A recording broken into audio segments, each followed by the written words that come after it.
Hello, hello, hello, and good day to you. I am joining you from my car today. Um, Thank you for joining me live. If you are not watching live, that's cool too. Just put hashtag replay in the comments so I know that you have stopped by and joined me today. Today's topic is skipping self-care is self-abuse. And before we get started, if you could tag in the comments a friend who needs to hear this so that they can get in on this action too. Go ahead and tag your people. I see somebody's watching. I can't see who because I'm on my phone. I'm still learning the technology of it all. So I am Yaminah, aka Coach Yamz, and I am the owner of Healing is Work Coaching. And I am a life coach who is passionate about helping women to stop doing shit out of obligation so they can live life on their terms. And the topic today, skipping self-care is self-abuse. We're going to get right into it. So what is self-care? Self-care, turn this air down a little bit in case it's distorting the sound. Self-care is taking action to preserve or improve one's own health. And if we're getting right to the nitty-gritty of it all, honestly, you can't pour from an empty cup.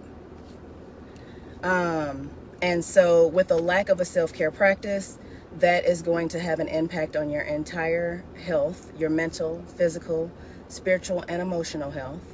It's going to prevent you from showing up fully for the people who you want to show up for. If you have kids, if you're a caretaker, not being fulfilled and recharged in things, it's going to impede on how you can show up for your people.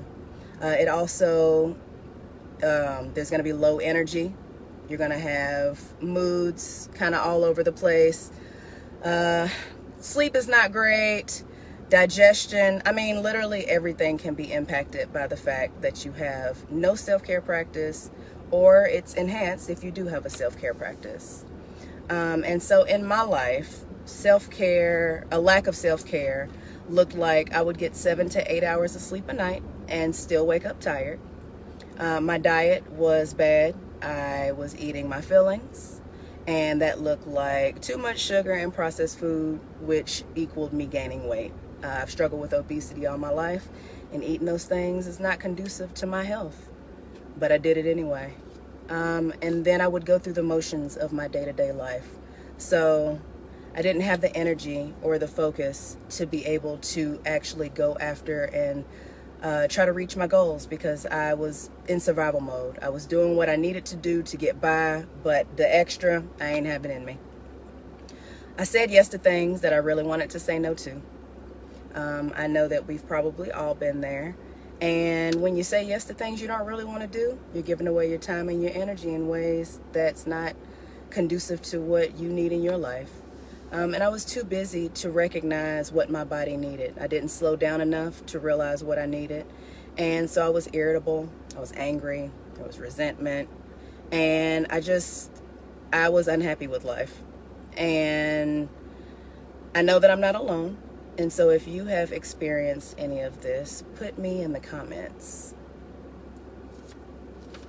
Anybody else out there having these types of things happening in life? I know I'm not alone.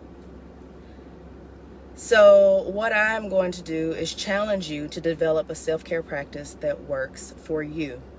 And I'm going to give you 3 tips that will help you on your way to your self-care practice. Tip number 1, set time aside to practice self-care and stick to it. It does not matter if it's 15 minutes. It does not matter if it's 50 minutes. If you are doing self-care consistently, you are going to have results. Self-care on the short, just getting a little quick self-care in, can look like having a gratitude practice. It can look like just saying, what am I grateful for? 5 to 10 things. List them in your head. Say them out loud. Write it in your journal. And then if you want something that's more involved, I do savers, which is silence, affirmations, visualization, exercise, reading, and scribing. It can look like a combination of any of those things. And then we have tip number 2, which is to check in with yourself and your schedule before you say yes to anything. Committing to things prematurely, you overextend yourself, it makes you tired. And so you want to say no if that's what needs to happen. And I know that sometimes saying no is uncomfortable, and that's okay. Everybody has to start somewhere. But maybe say something like, when do you need to have an answer by, or can I get back to you, so that you can figure out if yes or no is what you want to do and how you want to go about saying no if that's the direction that you're going in. You do always want to remember that when you say yes to one thing, you are saying no to something else. So if you're going to that baby shower that you don't feel like going to, you're going to that coworker's birthday lunch that you don't really like, you could really be spending that time doing something else that you actually care about.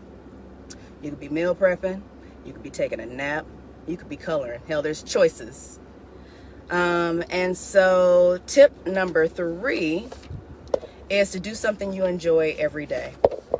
Coloring, I mentioned that. Coloring is my jam. You could also turn your music up full blast and dance around for 5 or 10 minutes to your favorite songs. You could watch TV, an episode of that TV show that you haven't had time for because you haven't made time for it. You could read a couple chapters of a book that you haven't had a chance to get around to.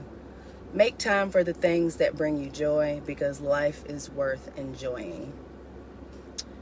And doing these things, you will learn more stuff about yourself. You'll learn what you like. You'll learn what you don't like about yourself and things that you engage in. You'll get comfortable with saying no to stuff that you don't want to give your time and energy to. You will look forward to spending more time with yourself. So if you start out with 15 minutes, that's cute or whatever, but keep on doing it, and you're going to want more time, because time with yourself is just good stuff, man. It is. And then you'll reach your goals faster. You've got the clarity of mind to focus and really go after those goals that you have not been able to go after. And your mind and your body, it'll thank you. It will thank you tenfold. Are there any questions? Any questions from anybody? I don't know if comments are happening. I don't think so.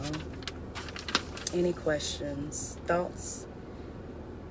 If you don't get the question to me before the live ends, I'll be sure to jump back into the comments and respond.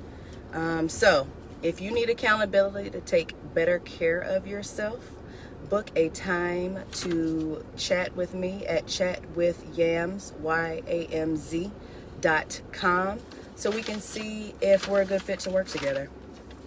And then if you got something out of this live, please share it. Share it with a friend, share it with a foe. Don't matter who. Everybody needs some self-care in their life. Join me every Monday at 5:30 Central Standard Time, where I am going to pop in for about 10 minutes to share some food for thought and some tips to help get you on a healthier journey. Let's see here. Yes, Ashlyn. Yes, spending time with yourself is a must, because we do give so much to others. And you know, the thing is, we take our cars to the mechanics for maintenance. We have our HVAC systems checked out every 6 months. You do all the things that you're supposed to do for all the other stuff. Do that stuff for yourself too. You need the same amount of tuning up and maintenance that the other things in your life need. So yeah, this is where I leave you for now, and I thank you for sharing your time with me.